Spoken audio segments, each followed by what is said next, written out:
Miss হবে না আপনার পছন্দের টিভি শো। দেখুন জি5 অ্যাপে একদম ফ্রি। এতদিন সত্যি অনির্বাণদার ভুলগুলোর জন্য আমি অনির্বাণদাকে ক্ষমা করতে পারিনি। আজও যে পুরোপুরি ক্ষমা করে দিয়েছি তা বলবো না, তবে মানুষটা চেষ্টা করছে। এই 2-3 মাস ধরে সত্যিই চেষ্টা করছে দিদিভাইকে ভালো রাখার, নিজের ভুলগুলো শুধরে নেবার। আর এই যে আমাদের সবাইকে নিয়ে দিদিভাইয়ের জন্মদিনটা সেলিব্রেট করছে, তাতে আমি সত্যিই খুব খুশি হয়েছি। আর আমি শিওর দিদিভাইও খুব আনন্দ পাবে। এতগুলো রান্না করা কি চারটিখানি কথা? দাদাবাবু তো বলেই ছিল রান্নার লোক আনবে, তুমি তাতে রাজি হলে না, আর আমাকেও কোনো কিছুতে হাত লাগাতে দিচ্ছ না।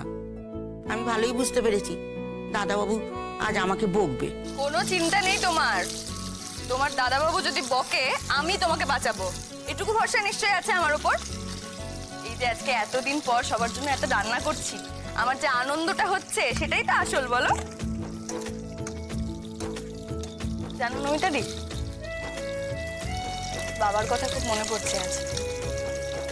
প্রত্যেক বছর আজকের দিনে এত এত বাজার করে আনতো বাবা আমার জন্য, তারপরে একা সেই বাজারের ব্যাগ টেনে আনতে পারতো না বলে দাদা ভাইকে বাজারে ডেকে পাঠাতো। দুজনের দুহাতেই এত ব্যাগ, রান্না করে রাখা মাত্রই মায়ের হুমকি তুমকি শুরু, এত রান্না রাঁধবে কে?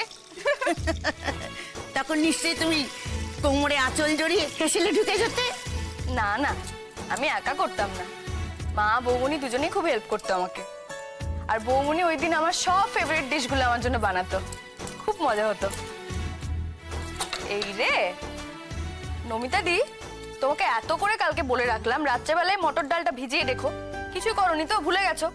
এবার মটর ডালের বড়া দিয়ে নিরামিষ মুইঠাটা কি করে বানাবো বলো তো? এতবার সিটি দিয়েছি, ডালটা তো কিছুতেই সেদ্ধ হচ্ছে না। বলছি আজকে অফিসটায় না গেলে হতো না?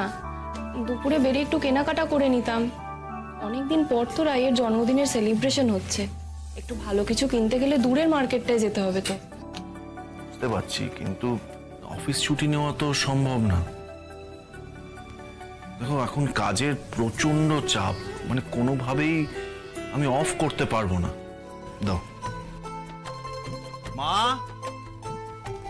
আমি বেরোলাম। হ্যাঁ বিক্রম, ও ও তুই বেরোচ্ছিস? হ্যাঁ, আমি তাড়াতাড়ি চলে আসবো। আর কিছু না, আর কিছু মানে আজকে তো রাইয়ের বাড়িতে যাচ্ছি না, তা ওর জন্মদিনে কি দেবো সেটা একটু আলোচনা করতাম। এতে আমার সাথে আলোচনা করার কি আছে? তুমি রয়েছো, মিষ্টি রয়েছে, মিষ্টি তো এমনি মার্কেট যাবে বলছিল, তো তোমরা দুজনে ডিসাইড করে নাও না রায়কে কি দেবে। রায়ের পছন্দ মতন কিছু কিনে নেবে, তাহলেই তো হয়।